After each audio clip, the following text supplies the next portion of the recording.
মনৰ ভাৱ প্ৰকাশৰ মাধ্যম নে অবাঞ্ছিত ত্ৰাস সন্ত্ৰাসৰ সৃষ্টিৰ কাৰক।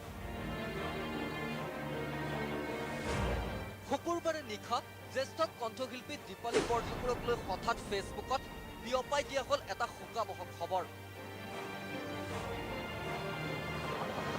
এয়া সেই খবৰৰ কিছু নমুনা।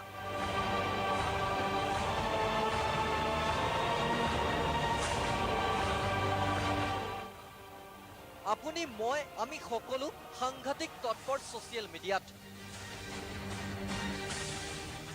নিশ্চিতভাৱে এয়া এক ইতিবাচক, কিন্তু প্ৰয়োজনতকৈ অধিক তৎপৰ হ'বলৈ গৈ পৰীক্ষা নিৰীক্ষা নকৰাকৈ হঠাৎ ছ'চিয়েল মিডিয়াত কিবা লিখি দিয়াৰ আমাৰ তৎপৰতা বাঢ়িছে নেকি?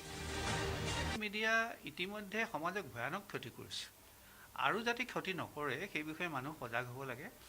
আমি আগৰ পুৰণি চামৰ মানুহে সদায় এটা শিক্ষা লওঁ, এই বাঘ ওলাইছে বুলি ভেড়া ৰখীয়াৰ যিটো গল্প, ঠিক এতিয়া সেইটো পৰ্যায়লৈ গুচি গৈছে।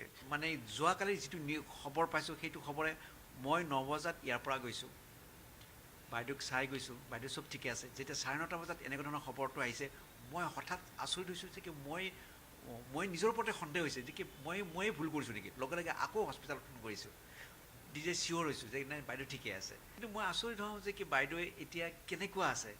সেই কথাটোৰ খবৰ কোনে আগৰ এইকেইদিনত ল'লে যে ভিনদেউ পৰি আছে নিজৰ ঘৰত, বাইদেউ পৰি আছে নেমকেয়াৰ হস্পিটেলত। কোনে খুৱাইছে, কোনে লোৱাইছে, কোনে মেডিচিন দিছে, এই বিষয়ত কোনোবাই চিন্তা চৰ্চা কৰিছেনে নাই, এইটো বৰ দুখজনক কথা।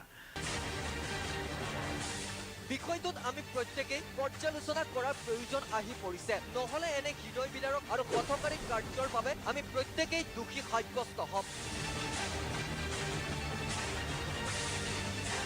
ব্যুৰ ৰিপৰ্ট, আসাম টক।